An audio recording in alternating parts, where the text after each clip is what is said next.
തീർച്ചയായിട്ടും ഉണ്ടാവും. 20 സീറ്റിൽ 3-4 ഒക്കെ നിങ്ങൾ ചോദിക്കുന്നുള്ളൂ, ബാക്കിയൊക്കെ വിട്ടുവീഴ്ചല്ലേ. അപ്പോൾ ഇന്നിപ്പോ വന്ന വാർത്തകൾ പോലെ നാളെ 5-ാം തീയതിക്ക് ശേഷം ഇത്തരം ഒരു വാർത്ത വന്നാലും എത്ര ഒരു വാർത്ത അല്ല ഉണ്ടോ ഇല്ല എന്നുള്ള പറയാനുള്ള അവകാശം UDF-നല്ലേ. അത് മാധ്യമ പ്രവർത്തകർക്ക് ഞങ്ങൾ വിട്ടുകൊടുത്തില്ലല്ലോ. ഞങ്ങളെ കാര്യങ്ങൾ ഞങ്ങൾ തീരുമാനിക്കും, അത്രേ ഉള്ളൂ. 5 ആവശ്യപ്പെട്ടാൽ അവർക്ക് തരാൻ പ്രയാസമാവും, അതുകൊണ്ടാണ്.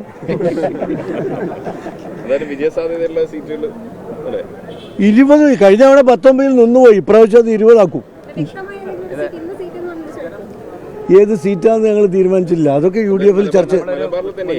അങ്ങനെ ഒരു നിർബന്ധമില്ല. മുസ്ലിം ലീഗിന് മലബാറും തെക്കൻ കേരളമൊക്കെ ഒരുപോലെ തന്നെയാണ്, എവിടെ നിന്നാലും ജയിക്കും. അത് ഇതിന്റെ ഉപചോദ്യാണ്, മലബാർ പെട്ടാണ്. ലോക്സഭാ തെരഞ്ഞെടുപ്പിന് ലീഗ് എത്രത്തോളം ഒരുങ്ങിക്കഴിഞ്ഞിട്ടുണ്ട്? പ്രത്യേകിച്ചും ഈ പൊന്നാനിയൊക്കെ കുറച്ച് ടൈറ്റ് ആവുന്നുള്ള ഒരു വാർത്തകളൊക്കെ അങ്ങനെ വരുന്നുണ്ട്. കഴിഞ്ഞ പ്രാവശ്യം പറഞ്ഞിരുന്നു പൊന്നാനി തോൽക്കും, 2 ലക്ഷത്തിന്റെ ഭൂരിപക്ഷം ഉള്ളത്. അതൊക്കെ ഭൂരിപക്ഷം ഇത്തവണ കൂടും.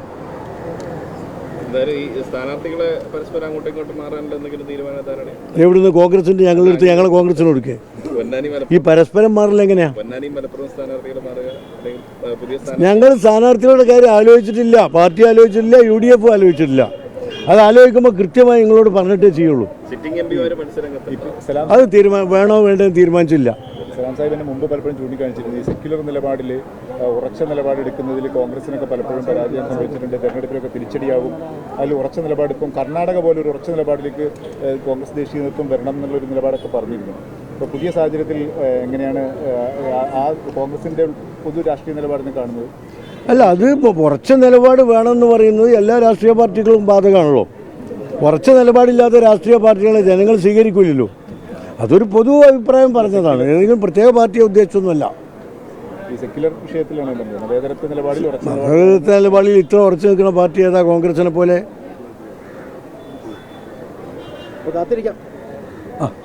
അതാണ് എൻ്റെ ശരി. ഈ ഗ്യാൻ വ്യാപിയുമായി ഇന്ന് ഡൽഹിയിലൊരു പ്രതിഷേധം ലീഗ് MP-മാർ സംഘടിപ്പിച്ചു. അതിൽ നിന്നും ഈ കോൺഗ്രസിൻ്റെ MP-മാർ വിട്ടു നിൽക്കുന്ന ഒരു സാഹചര്യം ഉണ്ടായല്ലോ. അപ്പോൾ അതെന്തുകൊണ്ടാണ് അങ്ങനെ? അല്ല, ലീഗിൻ്റെ പരിപാടികളിൽ അല്ലെങ്കിൽ കോൺഗ്രസ് പ്രതിനിധികൾ പങ്കെടുക്കാറില്ലല്ലോ. ലീഗിൻ്റെ പരിപാടികൾ ലീഗ് ഒറ്റയ്ക്ക് നടത്തും, കോൺഗ്രസിൻ്റെ പരിപാടി കോൺഗ്രസ് നടത്തും. 2 വ്യത്യസ്ത രാഷ്ട്രീയ പാർട്ടികളല്ലേ. ഒരു മുന്നണിയിൽ ഞങ്ങൾ യോജിക്കുന്നു എന്നല്ലേ ഉള്ളൂ.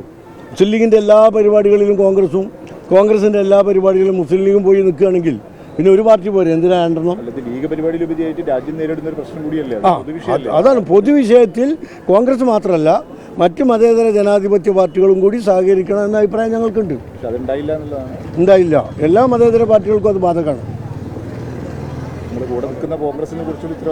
കൂടെ നിൽക്കുന്നവരായാലും മതേതരവാദികൾ, ജനാധിപത്യവാദികൾ എന്നൊക്കെ പറയുന്നവരും എല്ലാം ഇത്തരം കാര്യങ്ങളിൽ പ്രതിഷേധം ഉണ്ടാകും എന്ന് തന്നെയാണ് വിശ്വാസം.